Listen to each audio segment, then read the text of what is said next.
Oke, kali ini kita akan ngebahas gaming ROM lagi nih. Dan perkenalkan, ini adalah Unseen OS versi 5.7. OS ini menggunakan base Android 11 dengan kernel yang digunakan yaitu 4.4.281. Dari segi tampilan yang dimiliki oleh OS ini tidak ada yang spesial sih. Semua masih sama aja dengan ROM AOSP Android 11 pada umumnya.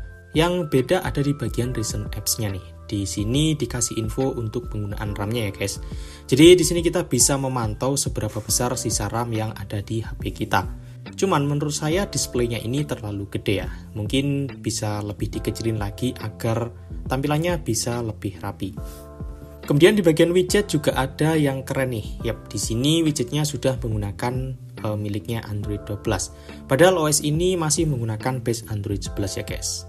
Oh ya, dan untuk warna aksen atau warna tema di OS ini secara keseluruhan akan mengikuti warna wallpaper yang sedang kita gunakan. Ini adalah salah satu fitur yang dimiliki oleh Android 12, tapi di OS ini juga sudah diterapkan. Keren sih. Nah, buat teman-teman yang suka merubah-rubah tampilan HP, di sini juga tersedia Mega LED. Di dalamnya, di sini terdapat beberapa menu untuk melakukan kustomisasi HP kita. Di sini kita bisa merubah dari tampilan interface HP kita, kemudian status bar, quick setting, navigasi, gestur, dan lain sebagainya. Ada cukup banyak settingan yang bisa kita lakukan di sini.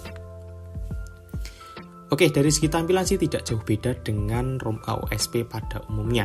Namun dari segi performa ini oke banget.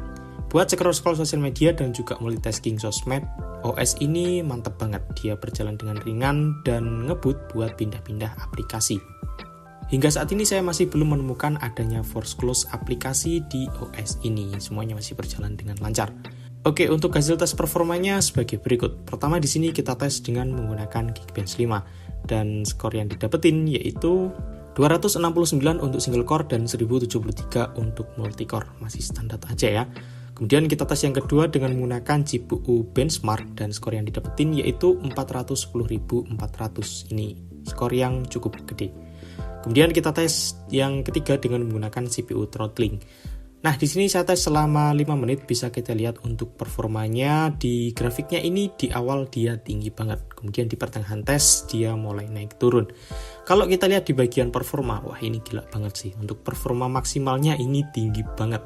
Yaitu ada di 132,901 GHz, untuk rata-ratanya ada di 112,434 GHz dan minimalnya ada di 91,701 GHz. Jadi dari skor ini bisa kita simpulkan kalau performanya di maksimalnya itu tinggi banget. Namun sayangnya di performa minimalnya dia cukup rendah, yaitu ada di 91, sekian. Nah, lanjut kita tes untuk bermain game. Pertama di sini kita mainkan game Asphalt 9 dengan settingan grafiknya ada di low. Game ini berjalan dengan lancar guys. Saya hampir tidak menemukan adanya nge-lag di OS ini ya, masih sesekali lah 1-2 nge-lag aja. Oh ya, dan untuk FPS meternya di sini menunjukkan stabil ada di 30-an FPS. Buat ngabisin satu musim masih lancar jaya. Belum ada saya menemukan force close di game ini.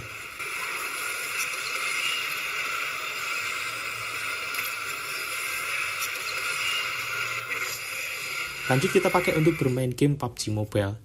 Kita bisa dapetin settingan grafiknya itu ada di smooth dan high FPS. Kita juga bisa bermain ada di HD dan high FPS juga. Nah, sayangnya di game ini saya sering banget menemukan adanya frame drop. Gamenya itu berjalan dengan patah-patah gitu guys. Saya nggak tahu siapa penyebabnya.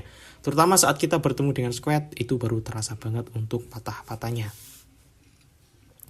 Mungkin dari teman-teman yang udah menginstal OS ini, apakah juga ngerasain hal yang sama dengan saya? Bisa langsung aja tulis di kolom komentar. Lanjut kita pakai untuk bermain game Genshin Impact. Di sini dengan settingan grafiknya ada di default yaitu di low, game ini masih bisa berjalan cukup lancar. Dan tentunya masih disertai dengan nge-lag ya guys. Namun jika kita bandingkan dengan OS lain, OS ini performanya masih lumayan lah. Oh ya, untuk FPS meter di sini menunjukkan ada di 20-an FPS. Untuk sekelas game Genshin Impact dapat 20 FPS itu sudah gokil sih. Oke, untuk kesimpulan, OS ini memiliki performa yang enteng, kemudian dia buat main game juga masih oke. Cuman buat PUBG Mobile saya sering banget menemukan frame drop ya. Gamenya itu berjalan dengan patah-patah. Oke, mungkin buat teman-teman yang udah menginstal OS ini dan menemukan adanya bug di OS ini, bisa langsung aja tulis di kolom komentar.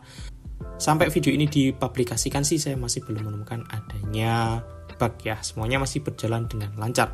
Konektivitas untuk multitasking, Wi-Fi, Bluetooth, jaringan, dan sebagainya masih berjalan dengan lancar. Kamera juga masih berjalan dengan lancar, guys. Oke, itu untuk review AsianOS versi 5.7. Like kalau suka, dislike kalau tidak suka. Saya Rizky, sampai jumpa di video berikutnya.